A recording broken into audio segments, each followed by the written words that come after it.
నమస్తే సకులు. ఈరోజు కథ పేరు ప్రియదర్శిక. వత్సదేశానికి రాజైన ఉదయనుడు వాసవదత్తను పెళ్లాడక పూర్వమే దృఢవర్మ అనే రాజు తన కూతురైన ప్రియదర్శికను ఉదయనుడికి ఇస్తానని కబురు పంపాడు. ఈ లోపుగా ఉజ్జయిని రాజైన ప్రజ్యోత మహాసేనుడు వత్సరాజుకు తన కుమార్తె అయిన వాసవదత్తను ఇచ్చి వివాహం చేసే ఉద్దేశంతో ఒక పన్నాగం పన్నాడు. ఏనుగులను పట్టుకోవడంలో ప్రీతిగల ఉదయనుడు వనంలో ఉండగా ప్రజ్యోతుడి సైనికులు ఒక మాయ ఏనుగుతో ఆయనను ఆకర్షించి బందీగా ఉజ్జయినికి పట్టుకుపోయారు. ప్రియదర్శిక వాసవదత్తకు పరాయిది కాదు. వారిద్దరూ అప్పచెల్లెళ్ళ బిడ్డలు, అంటే వేలు విడిచిన అప్పచెల్లెళ్ళు. దృఢవర్మ తన కుమార్తె ప్రియదర్శికను వత్సరాజైన ఉదయనుడికిచ్చి పెళ్లి చేయలేకపోగా కళింగరాజుకు కోపం తెప్పించాడు.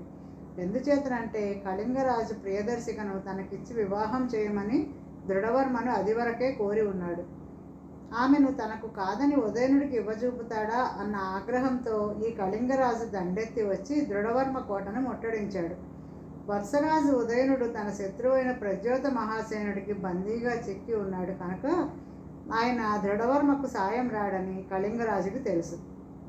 అయితే దృఢవర్మ మృత్యుడు వినయవసువు అనేవాడు తన ప్రభు కోరిక ఎప్పటికైనా తీరే అవకాశం ఉంటుంది అనే ఉద్దేశంతో ఉపాయంగా కోట లోపల నుంచి ప్రియదర్శికను తప్పించి ఆమె కళింగరాజుకి చిక్కకుండా తన వెంట తీసుకుపోయాడు. అలా అతను ప్రియదర్శికను తీసుకొని ప్రయాణమై కొంతకాలానికి తన మిత్రుడైన వింజకేతుడుండే చోటుకి చేరుకున్నాడు. ఈ వింజకేతుడు ఒక అడవి దొర. వినయవసువు ప్రియదర్శికను అడవి దొర ఇంట ఉంచి కొంత దూరంలో ఉన్న అగస్త్య తీర్థంలో స్నానం చేసి రావడానికి వెళ్ళాడు. ఇదంతా జరిగే లోపుగా ఉదయనుడు వాసవదత్తను అపహరించి తెచ్చి తన రాజధానికి వచ్చి ఆమెను వివాహం చేసుకున్నాడు. అంతేకాక ఆయన తన శత్రువైన అడవి దొరను జయించడానికి ఒక సేనాపతిని కొంత సేనను పంపాడు.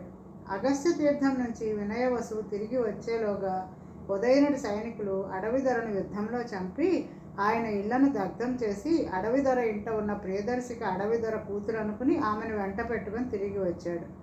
అడవి దొర కుమార్తెను తన సేనానాయకుడు తెచ్చాడని విని ఉదయనుడు ఆమెను చూడకుండానే తన భార్య అయిన వాసవదత్త వద్ద చెలికత్తెగా ఉంచమని ఆజ్ఞాపించాడు.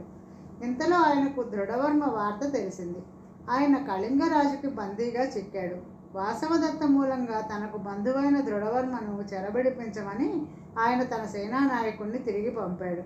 ఇప్పుడు ప్రియదర్శిక అరణ్యక అనే పేరుతో వాసవదత్త వద్ద ఉంటున్నది. వాసవదత్త ఆమెను గౌరవంగానే చూస్తున్నది. ఇలా ఉండగా ఒకనాడు ఉద్యానవనంలో తలవని తలంపుగా ఉదయనుడు ప్రియదర్శిక ఒకరినొకరు చూసుకోవడం తటస్థించింది. ఇద్దరికీ ఒకేసారి పరస్పరం ప్రేమ జనించింది. తన తండ్రి తనకు మంచి భర్తనే ఆలోచించాడని ప్రియదర్శిక సంతోషించింది. తన భార్య ఆధీనంలో ఉండే ఈ అడవి దొర కూతుర్ని మళ్ళీ చూడటం ఎలాగా అని ఉదయనుడు మదనపడ్డాడు. రాజంతపురంలో ఒక సన్యాసి ఉంటున్నది. ఆమె వాసవదత్త అపహరణ కథను నాటకంగా రచించింది. ఆ నాటకాన్ని రాణి అయిన వాసవదత్త సమక్షంలో ప్రదర్శించడానికి ప్రయత్నాలు సాగాయి. ఇందులో వాసవదత్త పాత్ర ధరించడానికి ప్రియదర్శిక నియమించబడింది. ఉదయనుడి పాత్రను మనోరమ అనే రాణి చెలికత్తెకు ఇచ్చారు. మనోరమ ప్రియదర్శిక ప్రేమ వృత్తాంతమంతా తెలుసు. రాజు ప్రియదర్శిక కలుసుకోవడానికి సహాయం చేయడానికి కూడా సిద్ధంగానే ఉన్నది. దీనికి తగ్గట్టు రాజు తరపున విదూషకుడు కూడా ఆమె సాయం కోరాడు. నాటకం ఆరంభమైంది. ప్రియదర్శిక వాసవదత్త నగలను ధరించి రంగస్థలం మీదకి వచ్చింది. ఆమె అచ్చు వాసవదత్తలాగే ఉన్నది. వారిద్దరూ అప్పచెల్లెళ్ళ వరుస వాళ్లే కనుక ఇందులో ఆశ్చర్యం లేదు. అయినా వాసవదత్త ప్రియదర్శిక ఎవరో ఎరగదు కనుక ఆశ్చర్యపడింది. ఇంతలో ఉదయనుడి పాత్ర రంగస్థలం మీదకి వచ్చింది. ఈసారి వాసవదత్త ఆశ్చర్యంతో ఆగిపోక సంభ్రమంతో లేచి నిలబడి జయము మహారాజు గారికి అన్నది. పక్కన ఉన్నవాళ్ళు మహారాణి, అది మహారాజు కాదు, మహారాజు పాత్ర మాత్రమే అన్నారు. కానీ ఉదయన పాత్రలాగా రంగస్థలం మీదకి వచ్చినది మనోరమ కాదు, ఉదయనుడే. ఆయన విదూషకుడితో సహా నేపథ్యంలోకి వెళ్ళి మనోరమను మంచి చేసుకుని ఆమె తగిలించుకున్న ఆభరణాలన్నీ తీసుకుని తానే రంగస్థలం మీదకి వచ్చాడు. మనోరమ విదూషకుడు ఒక మూల నుంచి నాటకం చూడసాగారు. కాసేపటికి విదూషకుడు నాటకం చూడనని చెప్పి పడుకుని నిద్రపోయాడు.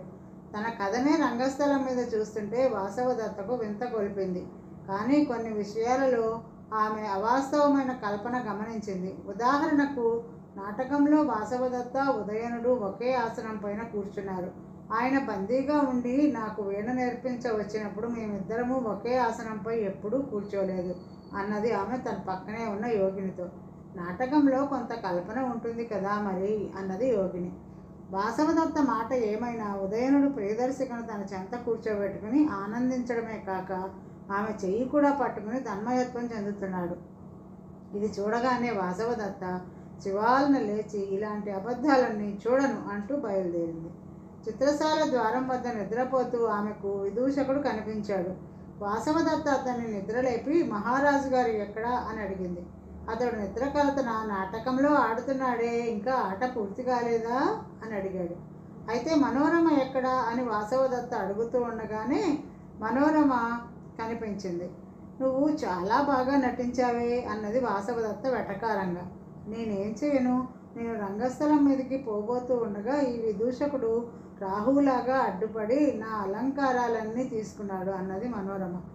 ఉదయనుడు వాసవదత్తను క్షమాపణ వేడుకున్నాడు. ఉరుము ఉరుము మంగళం మీద పడ్డదన్న చందంగా ఏ పాపము ఎరగని ప్రియదర్శికను వాసవదత్త చెరలో పెట్టించింది. ఇంతలో వాసవదత్తకు ఆమె తల్లి వద్ద నుంచి జాబు వచ్చింది. అందులో వాసవదత్త పెనతల్లి భర్త అయిన దృఢవర్మ కళింగరాజుకి ఓడి 1 ఏడాదిగా కారాగృహవాసం చేస్తున్నాడు అని ఉన్నది. దృఢవర్మ కుమార్తె ప్రియదర్శిక ఏమైనది తెలియలేదు. ఈ వార్త విని వాసవదత్త దుఃఖితురాలై ఉండగా అరణ్యక ఆత్మహత్య చేసుకోవడానికి విషం తాగినట్లు చెలికత్తెలు చెప్పారు. వాసవదత్త తాను చేసిన పనికి చాలా నొచ్చుకొని అరణ్యకను అంటే ప్రియదర్శికను తానున్న చోటకి తెప్పించింది. ఉదయనుడికి విషాన్ని విరుగుడు చేసే మంత్రం వచ్చును. వాసవదత్తకు ఇప్పుడు అరణ్యక తన చెల్లెలైన ప్రియదర్శికేనని కూడా తెలిసిపోయింది. ఆమె ప్రాణం కాపాడమని వాసవదత్త ఉదయనుడిని వేడుకుంది. ఉదయనుడు మరొక శుభవార్త కూడా వాసవదత్తకు తెలియపరిచాడు. ఉదయనుడు పంపిన సేనాపతి కళింగరాజును యుద్ధంలో చంపి దృఢవర్మను విడిపించుకుని అప్పుడే వచ్చాడు. ఒక్క క్షణంలో వాసవదత్త అశ్రువులు ఆనంద భాష్పాలుగా మారాయి. ఆమె తన చేతి మీదుగానే ఉదయనుడికి తన చెల్లెలు ప్రియదర్శికకు వివాహం చేయించింది. అంతా సుఖంగా ఉన్నారు. ఈరోజుకి కథ సమాప్తం సకులు. మరొక కథతో రేపు కలుద్దాం. నమస్తే.